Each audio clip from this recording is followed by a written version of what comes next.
Hello friends, if you are watching this, chances are you have recently received your increment or you are about to. Unlike most professionals in the pharma industry, you are probably thinking, was it fair? Was it expected or should it have been better? In this video, we are not just going to talk about numbers, we are going to understand what that increment actually means, how the system works, and most importantly, what you should do next because your growth is not defined by one appraisal but by the decisions you take after it. So stay with me because this is going to be a very practical and honest conversation.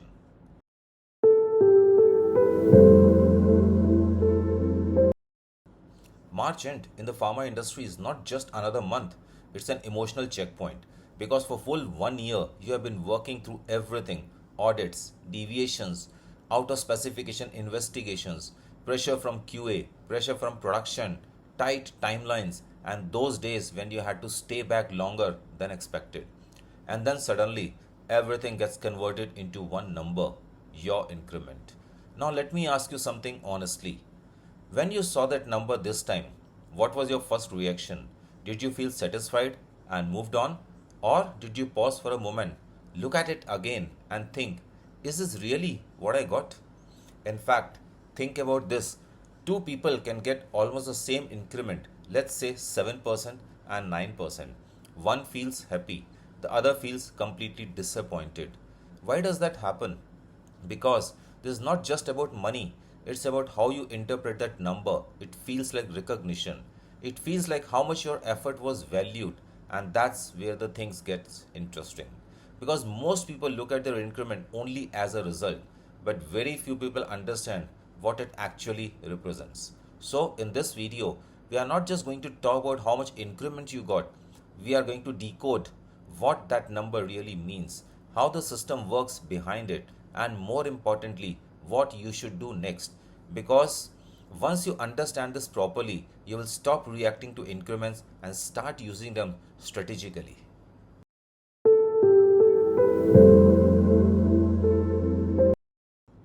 Let's step back for a moment because this is not just about a percentage increase.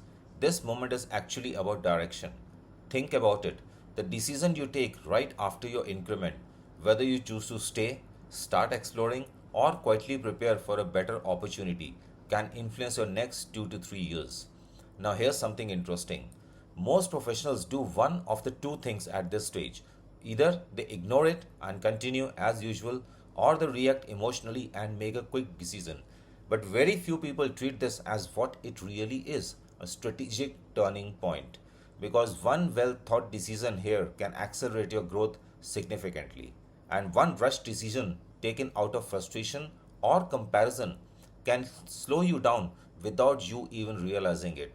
So, as we move ahead, don't look at it just as a salary discussion.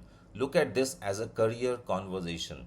Because what we are really trying to understand is not just what you got, but what you should do next.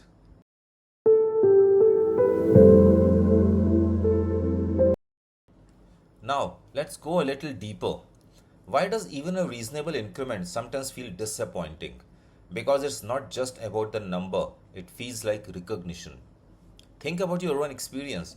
When you put in effort throughout the year, handling pressure, solving problems, taking responsibility, you naturally expect that effort to reflect clearly in the outcome. But when that connection feels weak, when the number doesn't match your internal expectation, your mind doesn't sees it as an average or normal. It interprets it as under recognition. And that's where the discomfort comes from. Let me give you a simple example. Two professionals receive almost similar increments. Let's say one gets 7% and the other gets 8%. On paper, the difference is very small, but one feels okay and the other feels disappointed. Why? Because the feeling is not coming from the percentage, it's coming from how they perceive that number. So, even if your increment is within industry standards, emotionally, it may still not feel satisfying.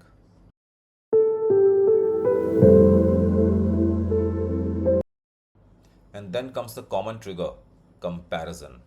It usually starts very casually. You ask someone, how much increment did you get? They tell you a number, and suddenly something changes. Just a few minutes before that conversation, you were probably okay with your increment, but now it starts to feel less. What actually changed? Not your increment, but your reference point. Let me give you a simple situation. You get, let's say, a 7% hike. You feel it's decent, not great, but acceptable. Then you hear someone else got 10%, and instantly your 7% feels like a bad outcome. But here's the reality, you don't see the full picture. You don't know their previous salary, their role visibility, their negotiation, or even how their performance was evaluated. Still, your mind compares, and that comparison creates dissatisfaction. Over time, this becomes a habit. Instead of focusing on your own growth, you start measuring yourself against others. And that is where frustration builds. Because comparison doesn't give clarity, it only changes how you feel about your own progress.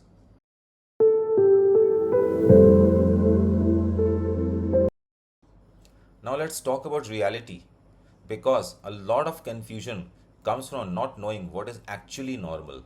Across most pharma companies, increments typically fall in the range of around 5 to 8%. That is the industry pattern. So if your increment is somewhere in that range, you are not being treated unfairly. You are actually in line with the system.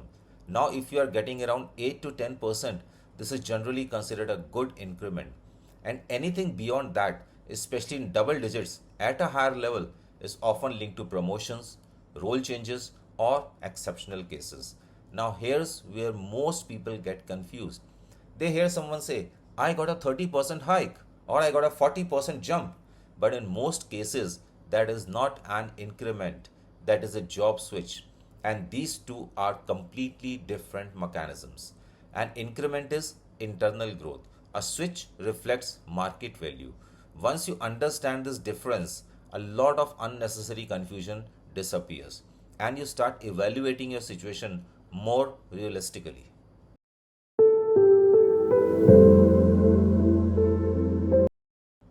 Here is something very important to understand. Two professionals with very similar skills, similar experience, even similar performance can still earn completely different salaries. Now think about this. One person continues in the same organization. Year after year, they grow gradually through increments. Another person with almost the same capability decides to switch at the right time and suddenly sees a significant jump. Same skill, same effort, but very different outcomes. This is where most people get confused. They start judging their worth based on their increment, but the truth is, an increment reflects your internal growth within a system. It does not reflect your true market value.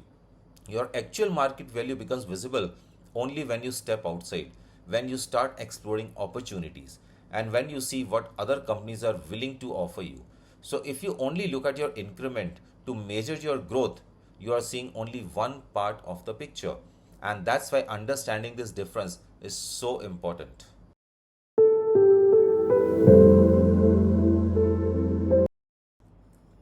Now let's shift perspective for a moment and look at this from the company's side because increments are not decided in isolation. They are a part of a larger system. Companies don't decide this person worked hard, let's give whatever they deserve. They work within a structure, a budget. There is a fixed increment pool, and that pool has to be distributed across everyone, different departments, different roles, different levels. Now add another layer to this, business conditions. If the company is dealing with regulatory challenges, if market performance is not strong, if there are cost pressures or operational issues that directly impact how much flexibility they have. So even if you performed well, your increment is still influenced by factors which are beyond your control. And this is where many professionals feel confused or frustrated because they see their effort but they don't see the system behind the decision. Understanding this doesn't mean you should accept everything blindly, but it helps you to look at the situation more objectively. And most importantly, it helps you not take everything personally.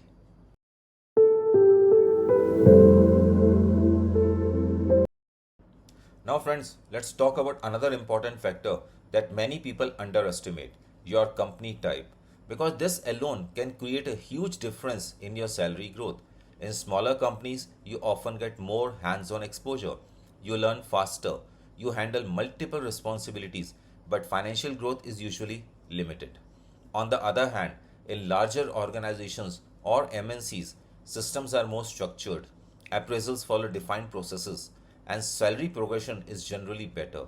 Now, think about this: two professionals with similar skills, similar experience, can still be earning very different salaries, not because one is more capable, but because one is in a different environment. I have seen this happen many times. Someone moves from a smaller setup to a more structured organization, and suddenly their compensation changes significantly. So, sometimes growth is not about changing yourself, it's about choosing the right platform for your growth. And recognizing this can completely change how you plan your career.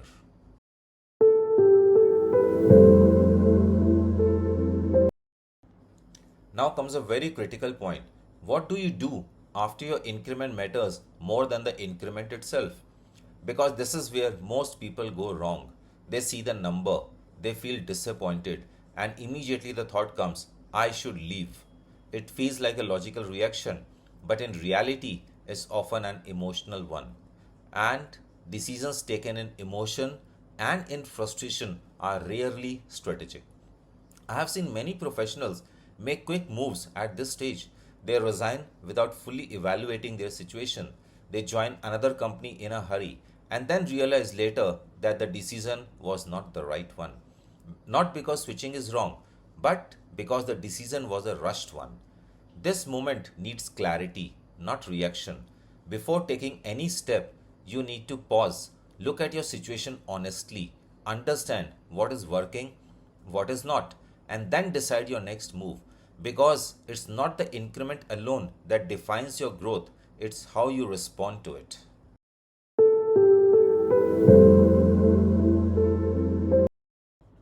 Now, at this stage, it's worth pausing for a moment and looking at your own situation. What increment did you get this year? And more importantly, how do you feel about it now after understanding all this? Has your perspective changed even slightly, or are you still feeling the same way? Because sometimes clarity comes not from the number but from how you interpret it. If you are comfortable, you can share your role, your experience, and your increment in the comment section below, not for comparison but for awareness.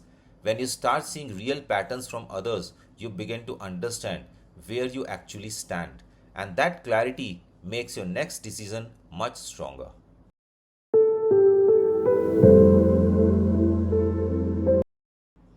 Now let's look at the other side, because a low increment does not always mean you should leave. There are situations where staying is actually the right decision. If you are learning, if you are gaining exposure, if you are building strong fundamentals, then you are creating long-term value. And in pharma industry, that matters a lot. Skills in areas like quality systems, audits, regulatory understanding, and problem solving, they don't develop overnight, they take time. So even if your short-term financial growth feels slow, your long-term growth might still be strong. The real question you need to ask yourself is very simple. Am I growing or am I just continuing? Because if you are growing, even slowly, you are moving in the right direction.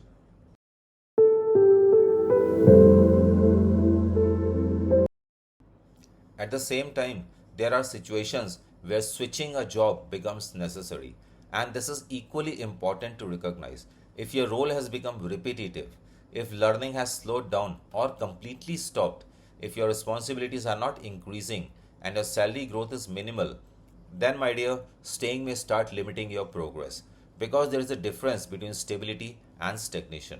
Stability means you are building steadily, but stagnation means nothing is really changing. And the challenge is many people confuse these two. They stay because things feel comfortable, but over time, that comfort slows down their growth. So, the key is to be honest with yourself. Look at your role, your learning, your progression, and identify where you stand. Because recognizing this difference helps you decide the right time to move.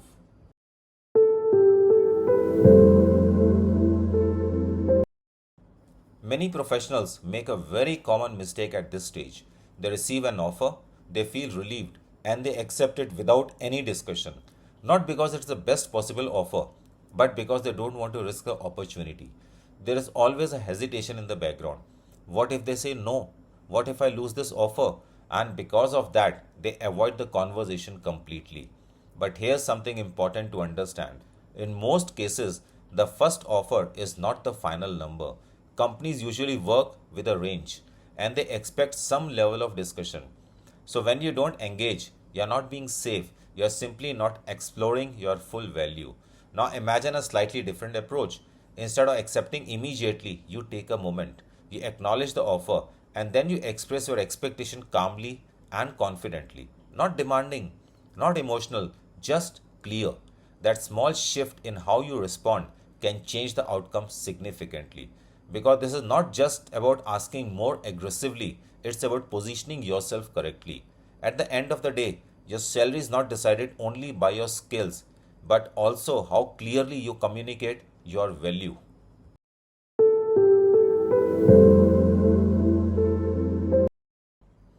If you observe professionals who grow consistently in their careers, you will start noticing a clear pattern. They focus on learning first, they build their skills, they gain exposure, they understand their domain deeply, and then at the right time, they leverage that learning. They don't switch randomly just for a small hike, and they don't stay blindly just for comfort. They move with a plan. They know when to continue building and when to convert that experience into better opportunities. And that balance between learning and timing is what drives long term growth. Because in the end, it's not just about working hard, it's about moving strategically.